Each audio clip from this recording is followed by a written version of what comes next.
Bonjour à tous les gars.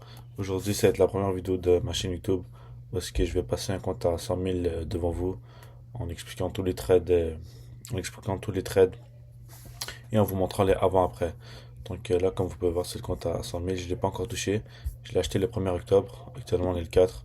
Donc, j'ai le compte depuis deux jours. Donc, il y a pas eu vraiment d'opportunité. Donc, ce compte-là, je vais le passer explicitement devant vous. Et ça va me permettre de me prouver que je peux passer un compte à 100 000 parce que j'ai jamais passé de compte à 100 000 pour l'instant. Le plus haut que j'ai réussi à faire d'être, c'est un 50K. Et pouvoir me dire que ma stratégie elle est rentable. De un, je l'ai fait pour prouver à ceux qui regardent que le trading, lorsque tu as un plan, un système qui est rentable et que tu stakes tout ton plan, si tu respectes ton plan à 100%, ça va être possible de faire des payouts et d'en vivre. Et aussi, je le fais pour moi, pour me prouver à moi-même que je peux être vendeur de 100 000 et je peux commencer à faire des belles sommes. Actuellement, j'ai deux comptes. J'ai un compte à 25 000, phase un qui a plus 3% et j'ai un compte à 100 000. La stratégie que je vais utiliser lors du challenge, ça va être une stratégie que j'appelle l'OPR. Donc, euh, euh, et chaque dimanche, il y aura une vidéo dans la chaîne YouTube qui va expliquer toutes les positions que j'ai prises durant la semaine. Que ce soit ATP ou SL, je vais être 100% transparent. Et puis ici, des fois, ça peut peut-être arriver que pendant une semaine, il n'y a aucune opportunité, donc je prends rien. Et lorsque ça va arriver, ces cas de figure en particulier, je vais juste faire une vidéo dimanche où est-ce que je vais backtest un mois dans l'année random, dans une année random, comme ça au moins chaque semaine il y aura une petite vidéo. Donc là, cette semaine, j'ai pris qu'une seule position dans mon compte à 25 000 et je vais vous l'expliquer même si ça n'a pas vraiment rapport. Déjà, comme vous pouvez voir, j'ai pris cette position à l'ATP. C'est sur le Nasdaq. Donc, si j'efface tout, on peut voir que moi, d'abord, je commence toujours mes analyses en daily. En daily, vous pouvez voir selon la théorie de dos qu'on est haussier. On fait des points hauts, de, on fait des points hauts de plus en plus haut. Bon, je ne vais pas vous apprendre à lire une tendance non plus. On fait des points hauts de plus en plus haut. Donc, quand j'ai vu ce mouvement de marché, tout de suite j'ai su qu'on était haussier. Donc, logiquement, je vais chercher quoi? Je vais chercher des achats. Donc, mais je vais pas chercher des achats n'importe où. Donc là, je vois qu'on est haussier, donc mon billet il est déjà prédéfini. Ensuite, avant de prendre une position, moi, je vérifie qu'on ait une prise de liquidité en amont. Donc là, qu'est-ce que je peux voir? Je peux voir que ici, on a cassé la structure. Ici, on a cassé la structure. Et que on est venu récupérer la liquidité. Donc, lorsqu'on est venu récupérer cette zone, je me suis dit que potentiellement il pouvait avoir des achats.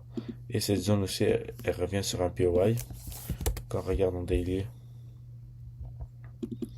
déjà on a cette prise de liquidité en daily, puis on avait cette imbalance ici à combler. Donc, comblage d'une balance plus prise de liquidité en daily. Et puis lorsque je regarde dans une heure, qu'est-ce que je vois?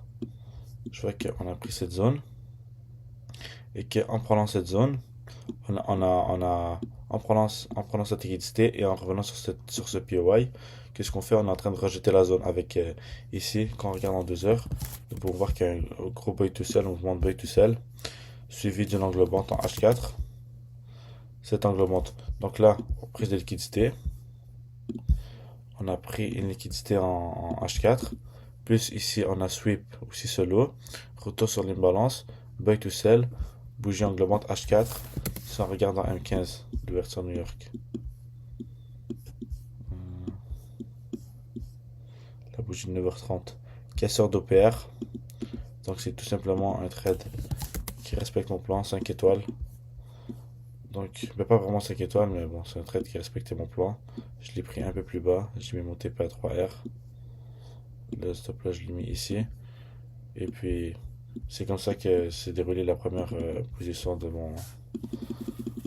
C'est comme ça que s'est déroulée la seule position que j'ai prise dans la semaine. Donc, j'ai fini la semaine avec un TP.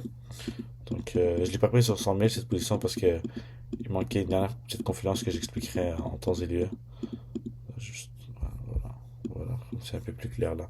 Et aussi retour sur cette IPA, break of structure, prise de liquidité, retour POI, break to sell, et je suis rentré sur l'anglo H4 à la fin de la bougie H4. Donc pour cette semaine, j'ai une vision plutôt haussière. J'aimerais qu'on vienne retracer jusqu'à l'OTA dans cette zone pour potentiellement prendre une position sur le Nasdaq. Concernant le Dow Jones, bon, moi, le premier truc que je regarde, c'est une prise de liquidité. Donc, j'aimerais qu'on vienne au minimum sweep cette liquidité en 4 heures. Ouais, j'aimerais qu'on vienne sweep au moins ici. Et concernant le CAC 40, il y a une hausse. J'avais pris un bail ici, mais j'avais BM malheureusement. Ça aurait fini par TP. J'aimerais aussi ici que retrace au minimum les 50% de l'OTA. 50% de l'OTA qui signifie aussi l'IPA. Donc voici les plans pour cette semaine. Peace.